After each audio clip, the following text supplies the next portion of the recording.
सबसे सुखी व्यक्ति वो है। अब जो नहीं जानते, अभी से मेरा चैनल है, उसके ऊपर ओके करो, सब्सक्राइब करो और मेरे से जुड़े रहो। अखंड मंडलाकार ब्रह्मांड नायक श्री हरि नारायण भगवान के चरणों में दंडवत प्रणाम।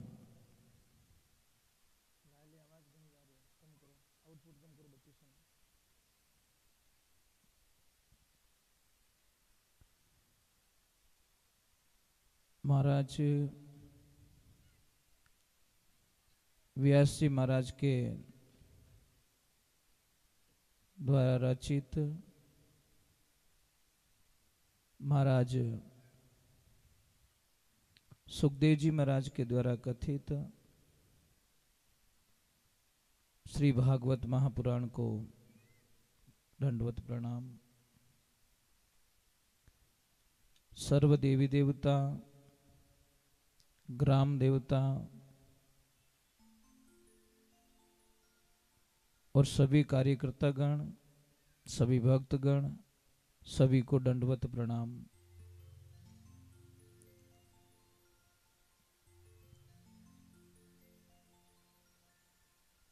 हमने कल भागवत जी को परीक्षित जी महाराज को जब ये पता चला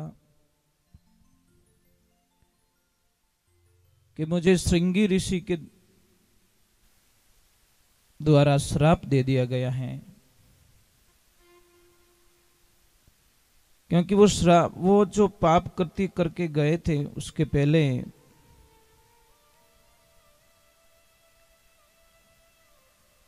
उनको पता चल गया।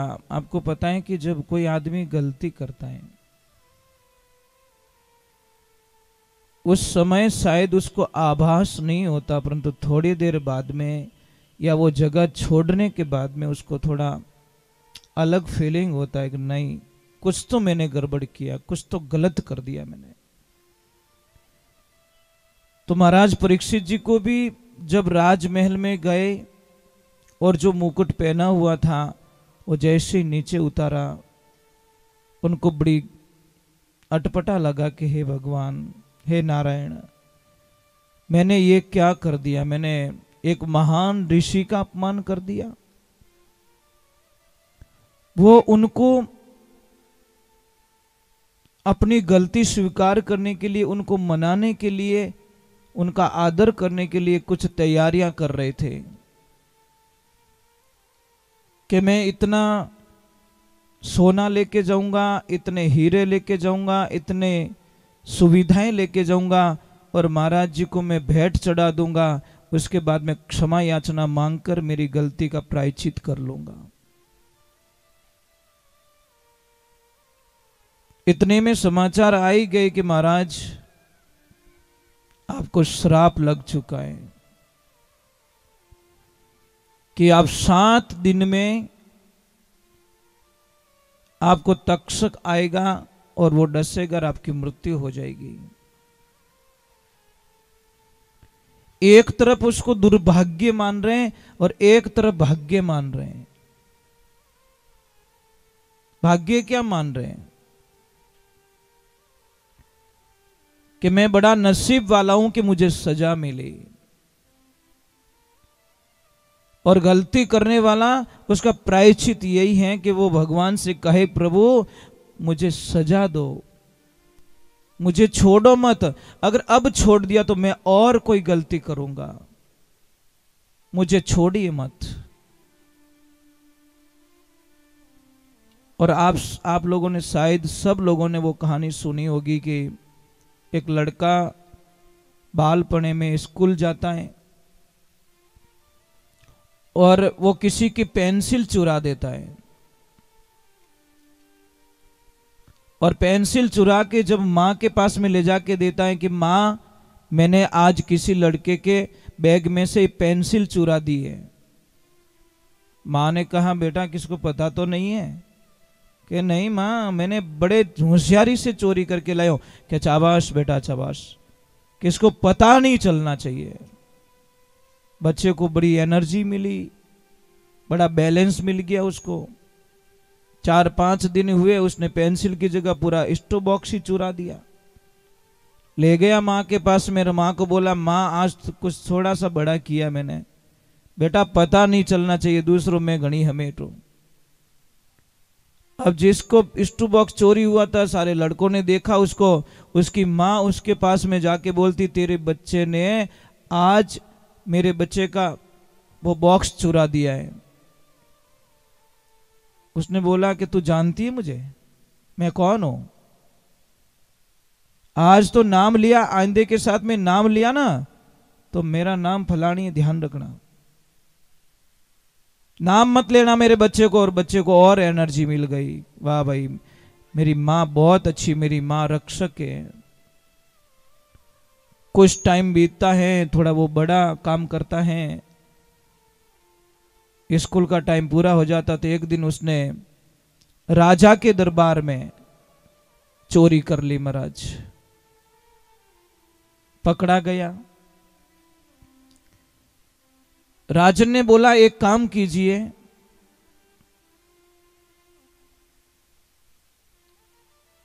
इसको भरे चौराहे पे फांसी दो, जहां पे लोग सारे इकट्ठे होते हो, आने जाने का रास्ता हो, वहां पे फांसी दे दो इसको। तैयारियां पूरी हो गई। और आप सबको पता है कि फांसी पे चढ़ने वाले को एक अंतिम इच्छा पूछी जाती है। बोल तेरी अंतिम इच्छा क्या है? कि मेरी अंतिम इच्छा है मेरी मां का एक बार मुंह देखना चाहता हूं।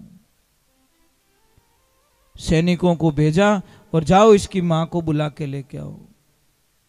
मां दूर से विलाप करती आ रही है, रोती हुई आ रही है। आते ही मां रो रही, बेटा ये क्या हो गया? कि मां जो हुआ जो हो गया, एक बार मेरे गले तो मिल जा, लास्ट समय।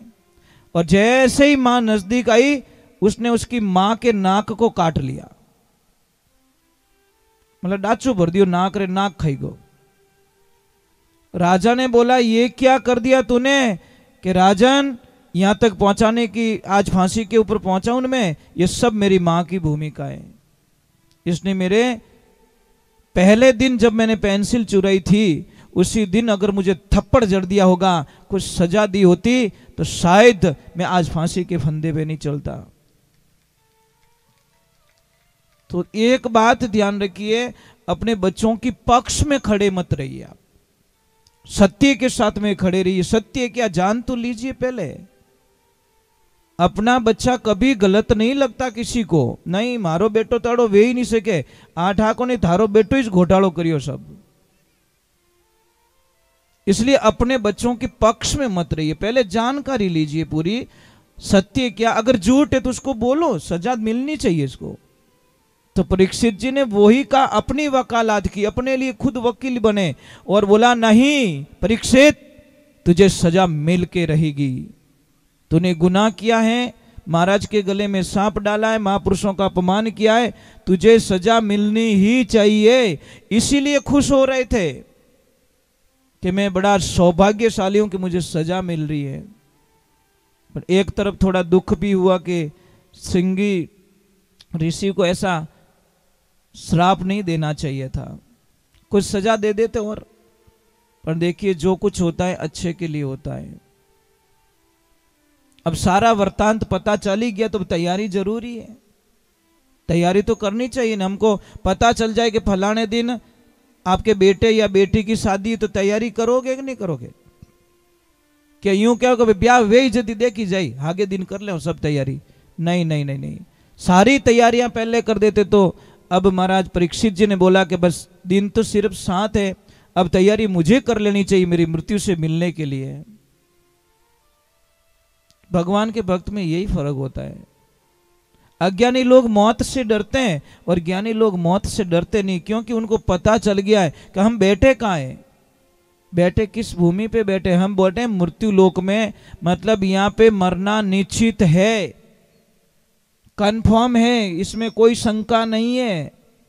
आप सब प्रकार के मुहूर्त निकलवाते महाराज जी। पंडित जी के पास में जाते हैं और पंडित जी को पूछते हैं, महाराज जी देखो मारो बेटो कमाईन दे कि नहीं दे, इन्हें सगाई रे कि नहीं रही, और खेत में फसल रे कि नहीं रही, वो व्यापार करूँ तो की कर रही, इन्हें नौकरी लागे लाग नहीं लागेला, मोरे दोनों जोड़ा जमे लाग नहीं जमेला, मोने कहनो बेर है। ये सारे मुहूर्त पूछते हो, पर एक मुहूर्त कभी नहीं पूछते साहब कि महाराज देखो टीपणा मन लिखियोड़ो है कि नहीं हमारी राशि माते कि मैं मरूला कि नहीं मरूला। वो पूछो कि नहीं मुहूर्त? क्यों नहीं पूछते? पूछना चाहिए। ये तो मुहूर्त आपको भी पता है, इसमें क्या पूछना? आया हूं तो जाऊंगा, मरना तो निश्चित है, पर जाएंगे कब ये पता नहीं चलता साहब।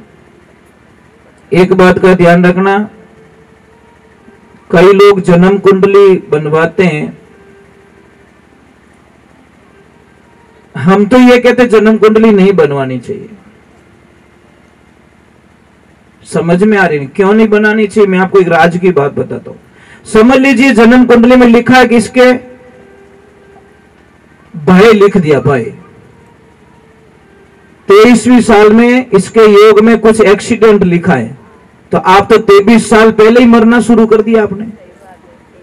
23 साल पता नहीं कब आएगा, तब तक तो आपकी बहुत एनी टाइम। ए बेटा बाइक धीरे चली, थारी कुंडली में लिखी उड़ो है। ए बेटा वो कर जे थारे अटे लिखी उड़ो है। ए बेटा यूं मत कर जे थारे अटे लिखी उड़ो है। आप तो पहले ही मरना शुरू कर दिया। बात कब बीतेगी पता नहीं, बीतेगी कि नहीं बीतेगी, पर उनमें लिखी उड़ो है। पछे कहे थारो ब्याह रहे तुम 3 साल बाद में थोड़े दोनों अलग रह जाओ, कटा होवेला कि नहीं होवेला, पर वो जन्म कुंडली रो सारो ले रे कटा लिखी उड़ो, क्योंकि मैंने पसंद नहीं आई तो डायरेक्ट बता दी, मैं पहले इसकी मार लिखी उड़ो टे मारता जजी को नहीं, उसका सहारा ले लिया। तो क्या करोगे आप लोग? हाँ पूछना चाहिए पर आप लिखो मत कि नहीं भाई नामकरण कहीं है, नामकरण कर लो, बस बात खत्म कर दो। जन्म कुंडली तो मां सीता की और राम जी की भी बनाई थी, 36 के 36 गुण मिल रहे थे। फिर मां सीता को बच्चों को वनवास में जन्म क्यों देना पड़ा, वन में जन्म क्यों देना पड़ा? इसलिए समय का खेल निराला भाई, समय का खेल निराला, और समय के आगे झुकना पड़े चाहे कितना बड़ा बलवाना। विधि का जो विधान कोई दुनिया में बदल नहीं सकता, कोई नहीं बदल सकता। महाराज एक बात ध्यान रखना, जिस बच्चे का जन्म नेचुरल जन्म हुआ है उस बच्चे के ऊपर कुछ जन्म कुंडलियां काम करती हैं, और जिस बच्चे को ऑपरेशन के माध्यम से जन्म दिया उसके ऊपर कुंडली कभी काम नहीं करती, जन्म पत्री काम ही नहीं करती। तो उसके लिए काम करती नहीं मानने के लिए। मुझे एक बात समझ में ही नहीं आई अभी तक, अपना देश बड़ो निरालो है, हम सब निराले हैं। कहा ट्रैफिक की लाइट लगी लाल, अटी देखिए पुलिस वाले नहीं, इधर देखा ट्रैफिक वाले नहीं है, निकल गो। लाइट कौन सी लगी? लाल। थोड़ी सी आगे गई मिनकी मिल गई, आडी फिर गई, वो बड़ी सुपर है। बोलो लाल सिंगल से नहीं रुका, पर वहां मिनकी आडी फिर गई, वो बटी। अरे कहीं रियो भाई, अरे कि मरा साकईज मत कर, मिनकी रस्तो काट लियो। अरे थारी बोली रे उठे लाल निशान है तो ही तो निकल गो बिना परवाह, और अटे मतलब हम लोग कई तरीके से फंसे हुए हैं। कर्म प्रधान होता है, कर्म को कोई बदल नहीं सकता। परीक्षित जी के महाराज में वो विधि का विधान था कि आप जाओगे आपको ये होगा, और आपके हाथ से ये होगा तो ही आगे का काम होगा, होना पड़ा। परीक्षित जी जाते गंगा तट पे और अपने मोक्ष के लिए वहां तप करने का विचार करते, पर सबको पता चल गया, आसपास के जितने भी ऋषि मुनि थे, जितने राजा महाराजा थे, सबको पता चल गया कि महाराज परीक्षित जी को श्राप लग चुका है और 7 दिन में उनका शरीर छोड़ना पड़ेगा। तो भाई मिलना तो पड़े, भला आदमी को कौन नहीं मिले सा, भला आदमी को मिलने वास्ते टाइम निकालना पड़े। भगवान की ऐसी लीला हुई, जहां परीक्षित जी महाराज रुके वहां पे हजारों ऋषि, हजारों राजा परीक्षित जी से मिलने के लिए आ गए। अब परीक्षित जी ने बोला इतने महापुरुष यहाँ साधु संत आए तो कोई न कोई तो मुझे रास्ता बता ही देंगे। अब रास्ता कैसा कैसा रास्ता? सबको पूछा कि मेरे पास सिर्फ 7 दिन है, मुझे करना क्या है, मैं मेरी मुक्ति के लिए क्या ऐसा करूं कि मेरा मोक्ष हो जाए।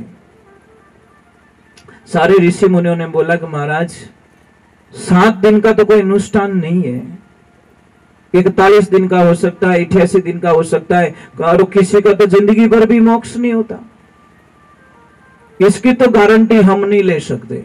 एक बात का ध्यान रखना, महाराज परीक्षित जी कह रहे कि मैं इतना भाग्यशाली हूं, इतना नसीब वाला हूं, दंडवत प्रणाम करता हूं श्रृंगी ऋषि को जिसने मुझे श्राप दिया। क्यों? महात्माओं को बोला कि हे महात्माओं, मैं अगर चाहता तो भी आपको यहां पे नहीं बुला सकता, मेरे राजमहल में आपको नहीं बुला सकता, और आप बिन बुलाए हमारे यहाँ पे आए हो, हमें दर्शन देने के लिए आए हो। मेरा तो अभी जन्म आनंद में चला गया, अब मुझे कुछ कामना रही नहीं। महाराज, कोई महाराज जी थे, 2 भाई, एक भाई नीचे रहता, एक ऊपर के माले में रहता। एक भाई क्या साधु संतों के थोड़ा टच में था, एक नफरत करता महाराज से, इतनी नफरत करता, जैसे ही महाराज जी उसके नीचे वाले फ्लोर में भिक्षा लेने के लिए आते तो वो ऊपर वाले को इतना गुस्सा आता कि जिसकी कल्पना नहीं।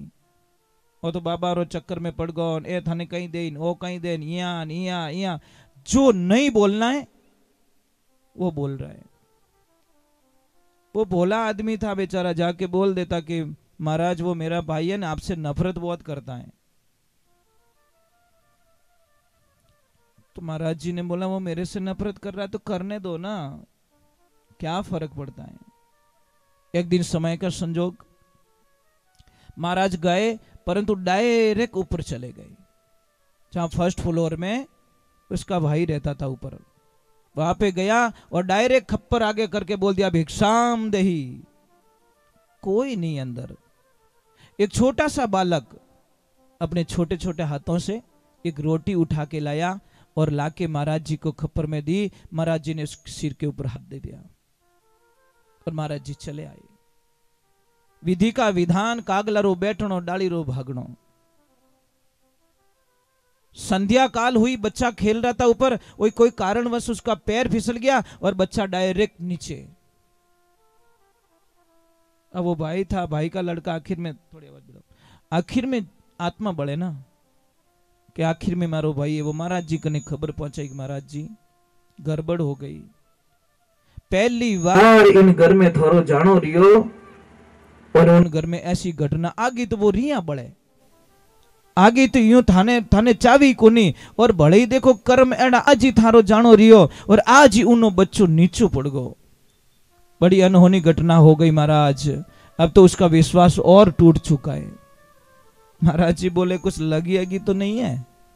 कि नहीं महाराज, लागी तो कोनी, इतो भगवान भलो करियो कि नीचे पड़िया बिस्तर और बच्चों का ही करियो ऊपर पड़ियो जड़ी बिस्तर माथे पड़ गो, नुकसान तो कुछ नहीं हुआ। भगवान ने शुक्रिया अदा करी, हे प्रभु बड़ी तेरी कृपा है। अरे भाई तुझे पता है, कल ही मुझे पता चल गया कि इस बच्चे की कल मौत है। मैं जान चुका था सारा रहस्य कि ये बच्चा कल तक यमराज इसको लेके चला जाएगा, काल लेके चला जाएगा। इसलिए मैंने आव देखा ना ताव देखा और जाके बच्चे के सिर पे हाथ रख लिया और वो भार मेरे पे ले लिया कि मौत आएगी तो मेरी आएगी, पर बच्चे का बाल बांका नहीं होने दूंगा, चाहे वो मुझे ना चाहे, चाहे कुछ भी करे। यही तो संत की मौज है, यही तो आनंद है। कोई कितनी भी नफरत करे, कितना भी नेगेटिविटी रखे, पर संत हमेशा पॉजिटिविटी रखेंगे। इसलिए तो किसी ने लिखा, वाह वारे मौज फकीरा की, वो परवाह नहीं करते अमीरा की, वो मौज है फकीरा की। महाराज आनंद कुछ और ही होता है। तो महाराज वहां पे भगवान की लीला होती है। सुखदेव जी महाराज, जब परीक्षित जी महाराज ने सारा प्रश्न वृत्तांत सुनाया सबको, किसी ने हां नहीं बोली, तो थोड़ा इंतजार किया। तो इधर तप में, वन में सुखदेव जी महाराज वन में तप कर रहे हैं। उनको पता चल गया कि राजा परीक्षित जी को ये समस्या आ गई है और वहां से वो चल दिए।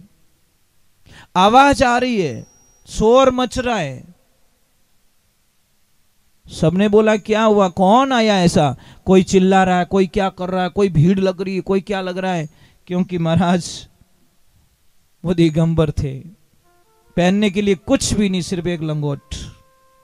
शरीर इतना सुंदर, इतना आनंद कि देखते देखते कितने के मन के अंदर बस गए, पर उनके मन के अंदर कोई नहीं। संत का यही तो होता नहीं। संत सबके मन में हो सकता है, पर वो संत किसी को मन में लेके ना घूमे, सिर्फ एक के अलावा।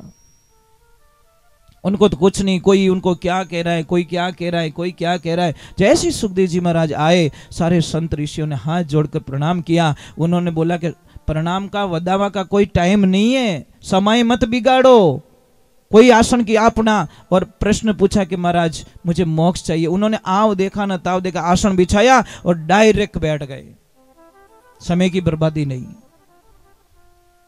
महाराज ने प्रश्न किया कि मुझे 7 दिन में मुक्ति हो जाए, क्या करना चाहिए। महाराज एक बात का ध्यान रखना,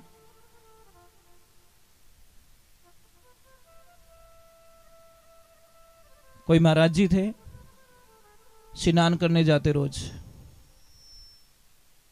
एक वेश्या का घर रास्ते में ही। ज्यों महाराज स्नान कर पाछा आवतन भाई एक ही प्रश्न पूछती वेश्या कि महाराज कच्चा हो कि पक्का। महाराज कुछ नहीं बोलते, अपनी धुन में मस्त। फिर गए, फिर पूछते महाराज आप कच्चा हो कि पक्का हो। महाराज बोली को नहीं, आप धुन में मस्त। करते करते करते वेश्या ने पीछा नहीं छोड़ा। महाराज भाई पक्की भी नहीं ठाए कि महाराज इतना बजे अटे आवेला, 1000 काम छोड़, रोटी बड़े तो ही बड़े पर दौड़ नीचे आनो। और महाराज ने पूछनो महाराज कच्चा हो कि पक्का। वही पक्की। महाराज करते करते करते महाराज जी का अंतिम दिन आ गया। महाराज जी चले गए, जवाब नहीं दिया। जब लोग लेके निकले, और बहुत भले संत थे इसलिए सबके दिलों में थे, महाराज सबने अंतिम यात्रा निकाली, बहुत सारा खर्चा किया, बैंड बाजा मंगाया, ये मंगाया। और जैसे ही लेके निकले वेश्या को पता चला वो महाराज चले गए। वो बोले बिना बोले कैसे चले गए, मैं भी देखती हूं। माने मारो जवाब ही कौन दी, और इया जावे। मैं कच्ची नहीं हूं, वर्षों बीत गए मुझे उत्तर के इंतजार में, और मुझे उत्तर नहीं दिया, बिना कहीं गया परा। उसने रोको इनको। बोले क्या करेगी, मैं दर्शन करना चाहती हूं। अरे भाई तू तो गंदी औरत है। अरे गंदी बंदी कुछ भी है, मारे कोई वचन रियोड़ो है, आपने कोई मांगो तांगो बाकी है, अरे ऐसे मैं जाने दूंगी नहीं। बोली महाराज हमें तो बता दो कच्चा हो के पक्का। सब क्यों भाई, महाराज तो काले किया है, कहीं कच्चा पक्का रो खेल खेले रही है। बड़े बोली महाराज कच्चा हो के पक्का एकदम। बोले कि भाई हमें पक्को हूं, मैं हमें पक्को हूं।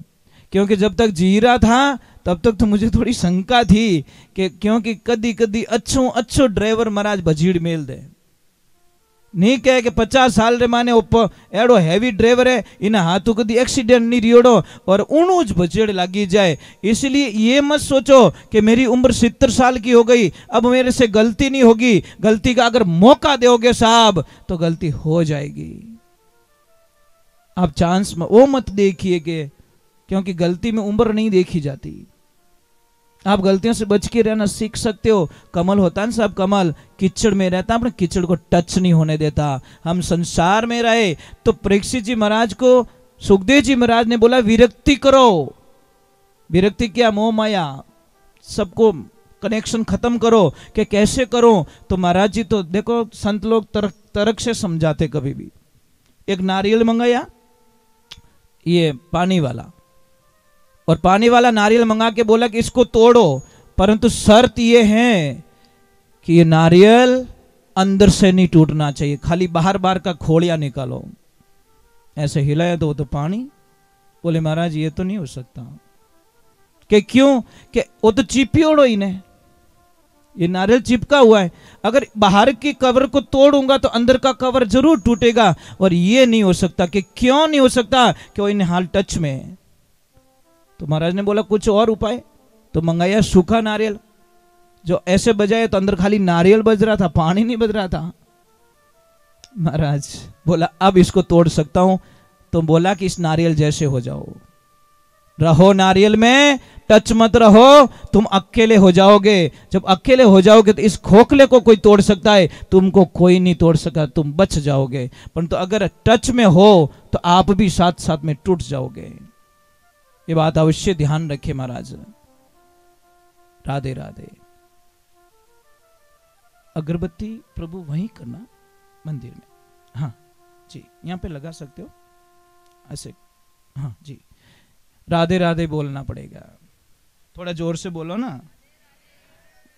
नहीं नहीं नहीं, कंजूसी नहीं भाई। क्या तो जिमावना ही नहीं, जिमावना तो बच्चे रोटियां गिननी नहीं कि भले लाऊं कहीं मेहमान के धापुड़ी नहीं लाऊं तो बढ़िया, दुख मत देखो।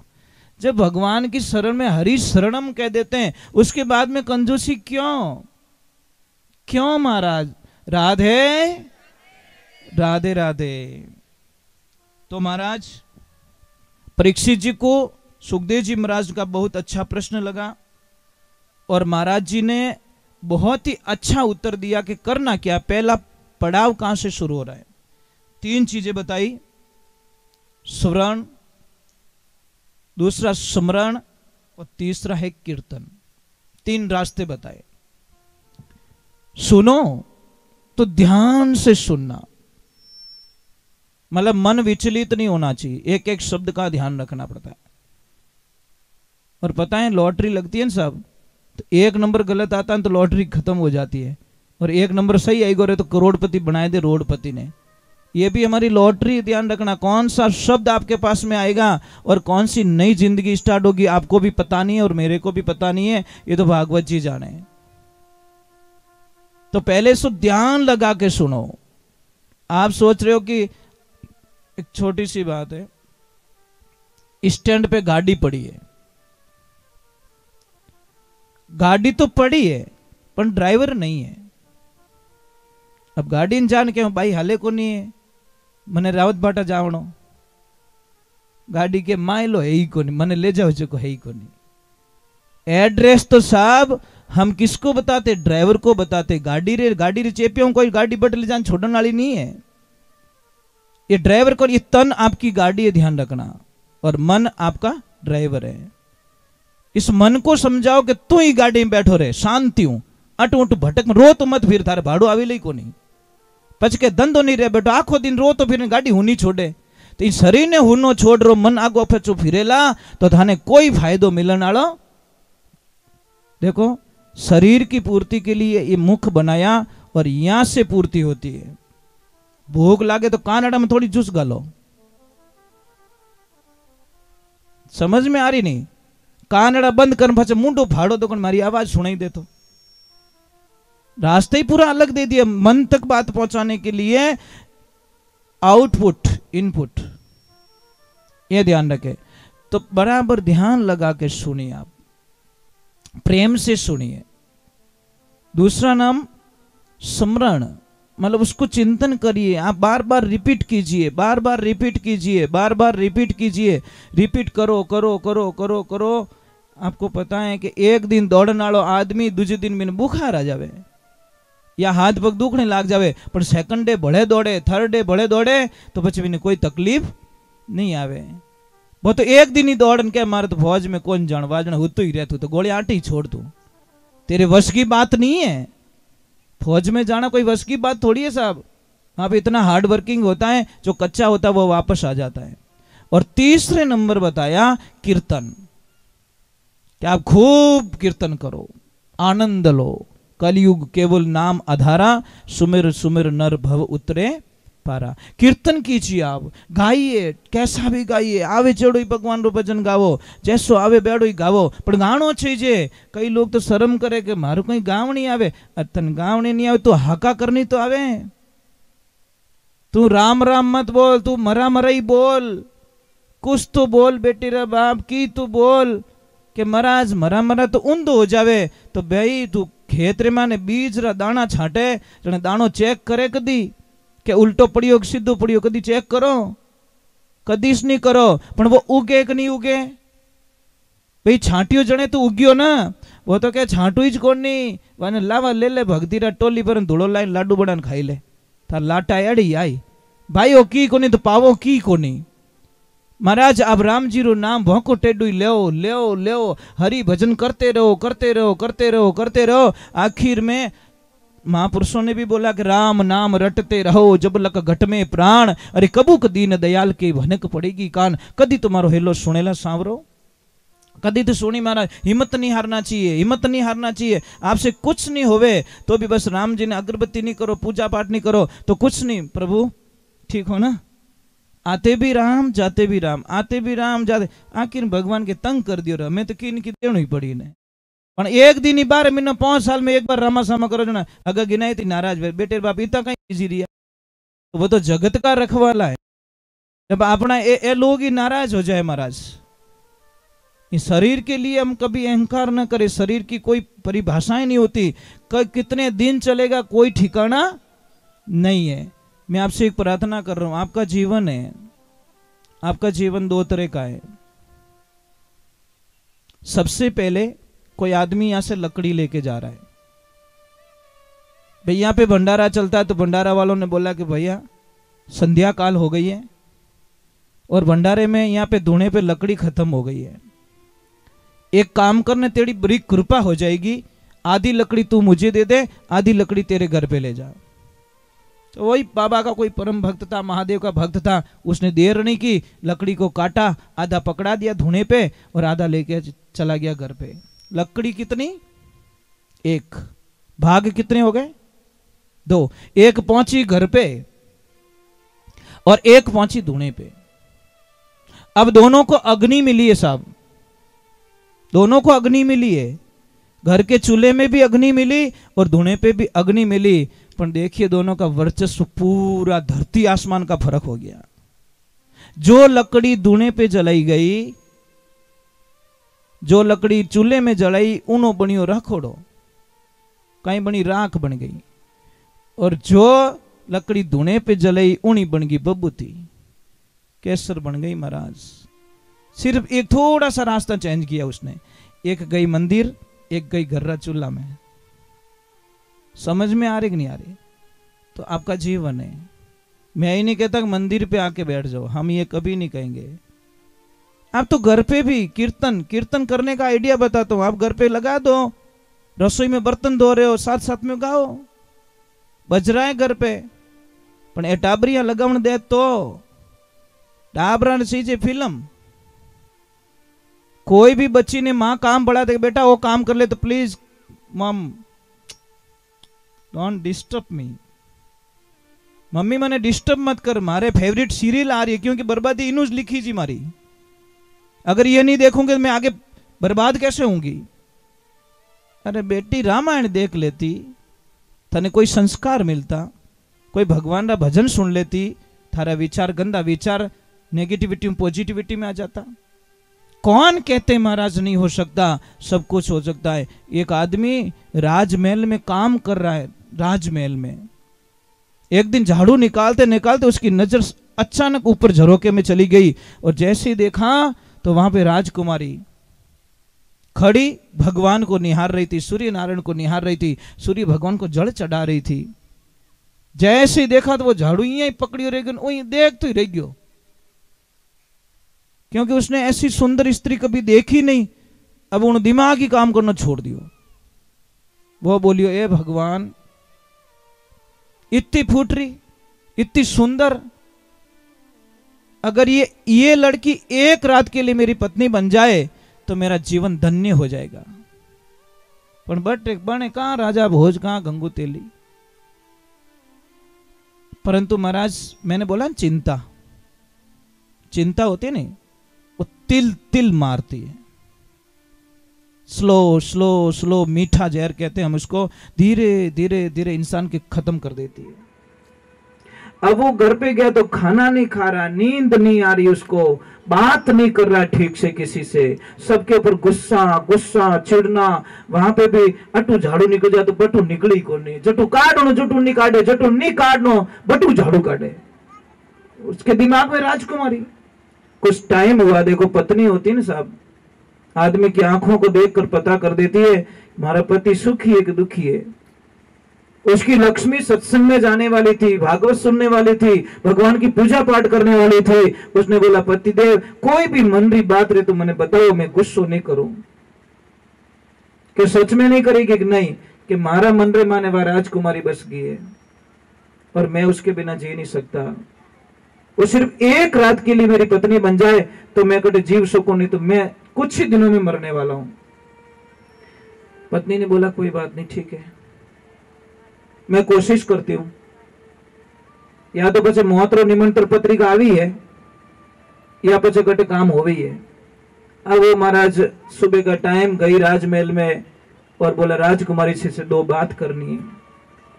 दासियां लेके गई, रोने लगी, हे राजकुमारी जी, मेरा सुहाग बचाना या नहीं बचाना आपके हाथ में।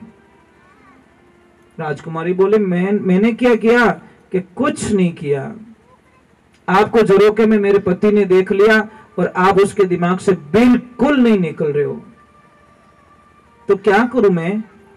कुछ नहीं करना है। वो बोलते कि एक रात के लिए आप उसकी पत्नी बन जाओ। राजकुमारी हंसने लगी। वो भी भगवान की भगत थी महाराज। भगवान का भगत यूं तो काम सॉल्व करिया करे, अनाड़ी होती तो तलवार मंगाती, बुल्ला इनमा तो बढ़ा देती महाराज। उसकी औकात क्या जो मेरे सामने देख लिया? मेरा चेहरा उसने कैसे देख लिया? वो बड़ी गहरी थी महाराज। एक ध्यान रख, जो गहरो आदमी रहे ना वो 1000 गालियां सुननी, एक पाछी गाल नहीं बोले। गहरे आदमी की परिभाषा बताता हूं। और ओछो आदमी ने एक कह दो जो 50 हाटे गालियां पाछे मिल जाएगी।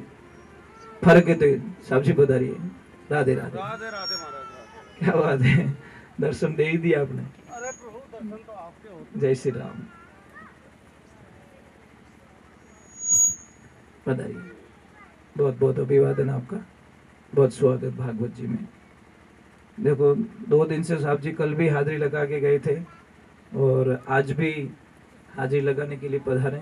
भाव बिना नहीं आया जा सकता। सब चेयर लगा दीजिए। भाव होते हैं ना, भाव कहीं पे भी खींच के ले जाते हैं। अब वो भगवान की कृपा हुई, वो प्रार्थना कर रही तो वो क्या सत्संग सुनने वाली थी राजकुमारी, भगवान की कथा करने वाली थी, भगवान को मानने वाली थी। उसने बोला ठीक है भेज दो उसको, मैं तैयार हूं।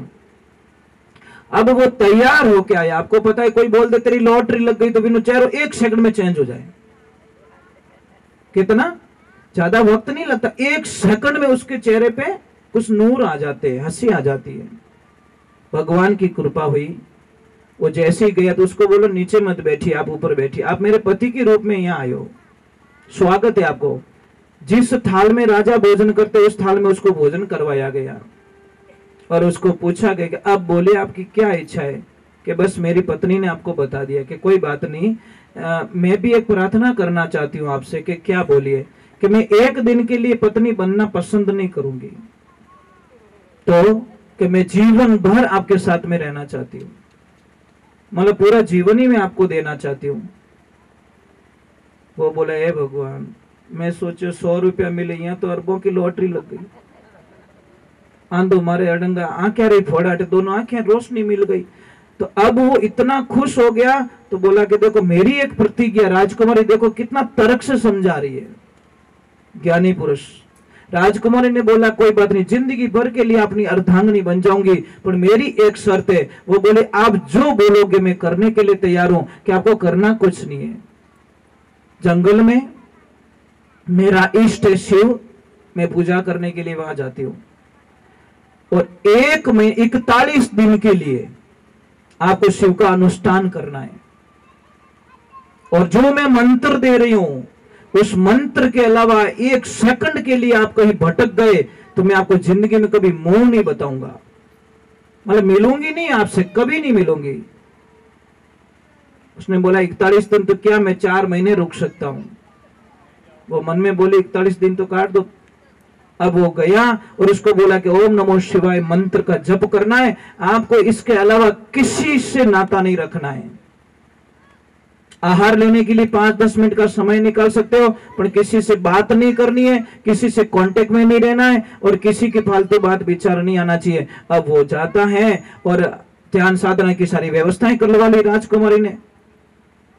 अब बस वो ऐसा मंत्र जपने लगा साहब, 1 मिनट में 18 बार जप कर रहा है।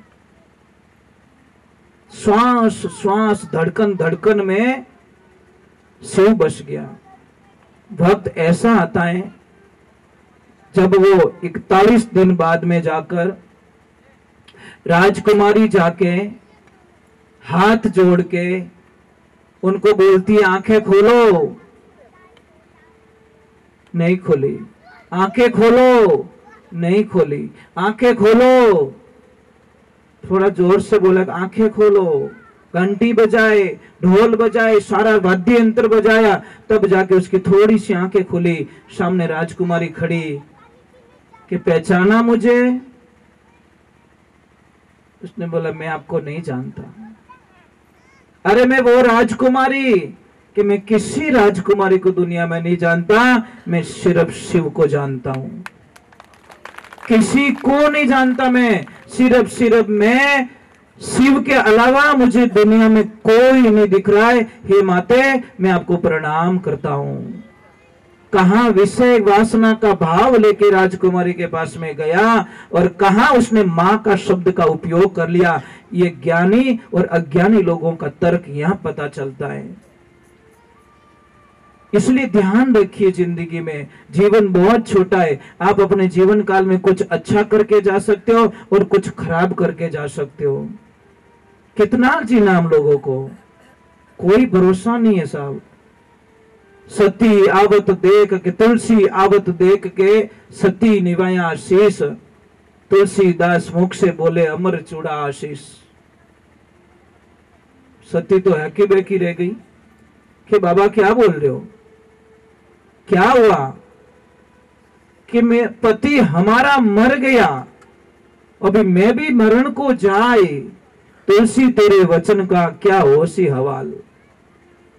बाबा कुछ उल्टा बोल दिया आपने कि कहीं कि आपने बोला अमर चूड़ा आशीष, मेरा तो पति मर चुका है, वो देखो यात्रा आ रही है, और देखो मैंने 16 ही श्रृंगार किया, मेरे पति के पीछे सती होने जा रही हूं, और आप तो कोई उन दो ही बोल का कट जोश में। तुलसी बाबा ने बोला गजब हो गया ये तो, पर बोलवाया तो शायद उसने, मैंने कुछ नहीं बोला।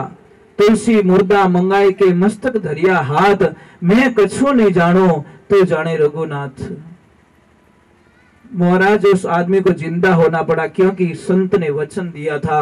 संत का आपको बताएं, बेटा कोई गलती करता है साहब तो नाम पहले बाप का खराब होता है।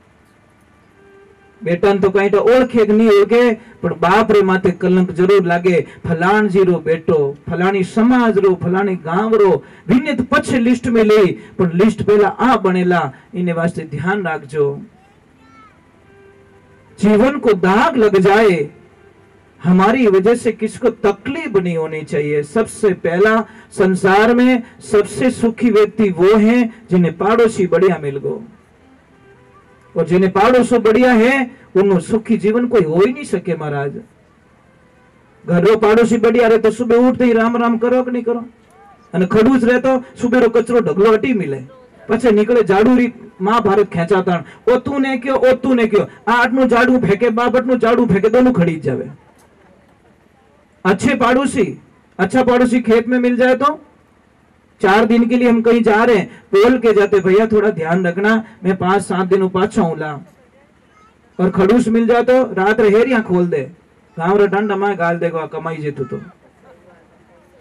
और दुकान पे पड़ोसी अच्छो रहे तो वाह भाई, 5 मिनट कहीं जाते तो बोलते शेर जी ध्यान रखना, ग्राहक आई तो रोकना, और वो रोक के रखता भैया 2 मिनट रुको ना आ रहे हैं। खड़ूस रहता कि नहीं वो तो शेर जी तो कोटा की ओडा गया करे रावत भाटा, समझ में आ रही, वो दूर बताएगा ताकि वो ग्राहक वहां ना रुके। और एक बात है, सीट पे हम कहीं यात्रा कर रहे, सीट पे अगर पड़ोसी अच्छा मिल गया तो आपको पता है 4-5 घंटे कब निकल गए। और खड़ूस मिल जाए तो हे राम, बोल में ही कटे अड़गा रहो नहीं तो ही झगड़ो तैयार। जिंदगी में ऐसा जीवन जीना, ऐसा जीवन जीना। कई लोग मुझे बताते कि महाराज हमारे कमर में बहुत दर्द है, बहुत दर्द है, बहुत सारी दवाएं ली, कमर दर्द ठीक नहीं हो रहा है। इलाज सबके घर में पड़ा है, पर लेते नहीं है लोग। हमारी आदतें गलत हो गई। बाजरी यूज करते हो, बाजरे की रोटी खाते हो, बस यही समस्या। बस ओरिजिनलिटी से हम बहुत दूर जा रहे हैं। आपको बताएं बाजरे की रोटी में ताकत कितनी होती है, आप कल्पना भी नहीं कर सकते। बाजरे की रोटी बनाइए, उसको सेकना नहीं है पूरी, थोड़ी सी सेक दो उठा लो, थोड़ी सी सेक लो उठा दो, दोनों तरफ से खाली कवर बनना चाहिए, पकना नहीं चाहिए। और जहां पे भी आपका कमर दर्द हो रहा है, किसी का भी, वहां पे उस बाजरे की रोटी को बांध दो। पहले टच करना बॉडी को भी, हाँ गर्म नहीं लग रही है, बराबर है। देखो आप कल्पना नहीं कर सकते कि 10-15 रुपए में हमारा कैसा इलाज हो रहा है। और आपको पता है घुटनों में दर्द होता है ना, घुटनों में ये जो चूना आता है ना खाने वाला, इतना सा चूना लो, खाना खाने के बाद में पानी में डालकर 1 गिलास पानी में डेली इतना सा चूना लेकर हमेशा पीना स्टार्ट कर दो, आपके घुटनों का दर्द गायब हो जाएगा। ये कोई मजाक नहीं है, आप प्रमाण कर लेना। किसी को कितना भी जॉइंट हो रहा है, कहीं दर्द हो रहा है, आप कोई तेल से मालिश मत करो, सिर्फ तिल के तेल से मालिश करो। और आपको विश्वास नहीं है, कल प्रयोग कर लेना। मेरी बात पे विश्वास बाद में करो, पहले प्रयोग करो। मैं बताऊं, 10 बर्तन ले लेना आप, मिट्टी का बर्तन लेना, पत्थर का बर्तन लेना, या पत्थर के बर्तन ले लेना 10, जिसमें अलग अलग तेल भर देना आप। कोई सरसों का तेल है, कोई किसका तेल है, कोई नारियल का तेल है, कोई किसका तेल है, ऐसे करके 10 बर्तन में एक में तिल का तेल डाल देना। सारे पत्थर के होने चाहिए। 1-2 दिन बाद में देखना, जिसमें आपने तिल का तेल डाला, वो पत्थर का जो बर्तन होगा ना, वो नीचे से पूरा गीला मिलेगा आपको। दूसरा कोई बर्तन गीला नहीं मिलेगा, क्योंकि किसी तेल की औकात नहीं है जो पत्थर को चीर के पार हो जाए। सिर्फ ये तेल शब्द कहां से शुरू पता है? सिर्फ तिल से। तेल शब्द पहले था ही नहीं, तिल से ही तेल शब्द शुरू हुआ। तो हम लोग क्या करते हैं कि रिफाइंड खा रहे हैं, और रिफाइंड में थोड़ा प्रॉब्लम्स होती है साहब।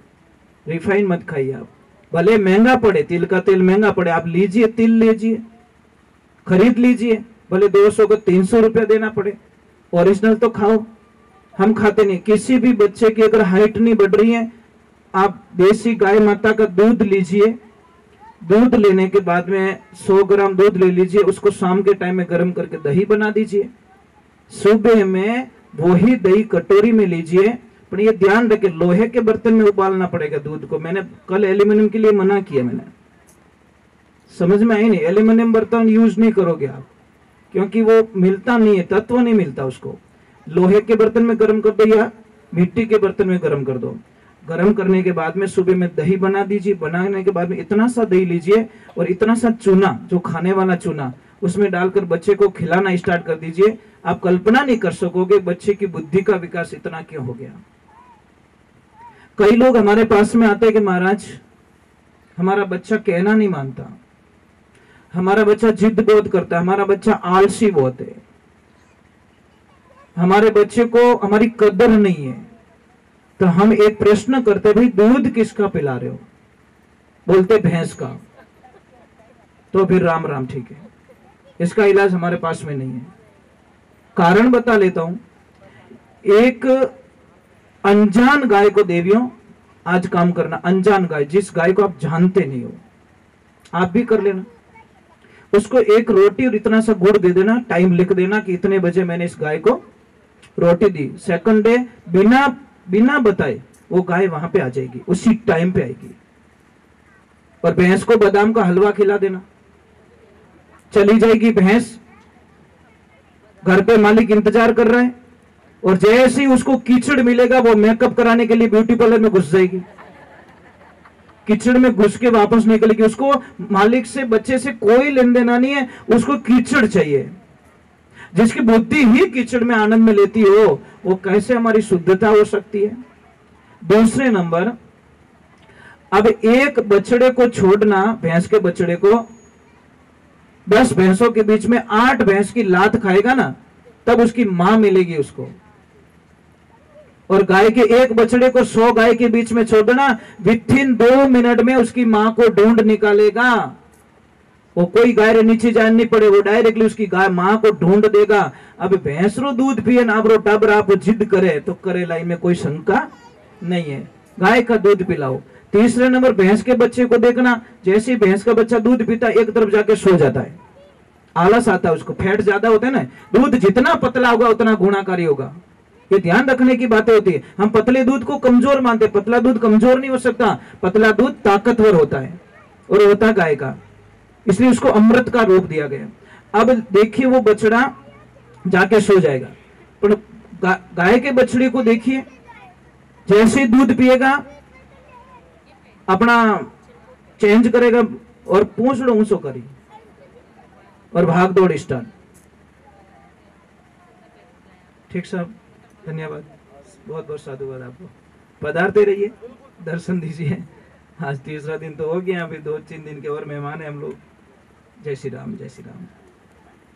तो ये गाय की महानता है महाराज, गाय का बछड़ा आलस नहीं करता। एक बात और बोल दूं आपको, जैसे कि भैंस गाय जिस दिन बच्चे को जन्म देती है ना, आज ही हमारे आश्रम पे गैया मैया ने बछड़े को जन्म दिया। आज अभी फोन आया था सुबह सुबह कि एक माँ ने बछड़े को जन्म दिया है। तो जहाँ पे बछड़े को जन्म देती नहीं, वहां की जो गीली मिट्टी होती है वो खराब नहीं है, वैसी पवित्र दुनिया में कोई हो नहीं सकती, पर उसको हम गंदी मान लेते हैं, दौड़ डाल देते हैं, उसको हटा देते हैं। जहां पे गाय बछड़े को जन्म देती है उस मिट्टी को उठाइए आप, गीली गीली मिट्टी को, और अपने घर पे जाके चौका दीजिए, देखो आपके कितनी समस्याएं खत्म हो जाएगी। आप कल्पना भी तो नहीं कर सकते। चलो भगवान के चरणों में, बोले शंकर भगवान की।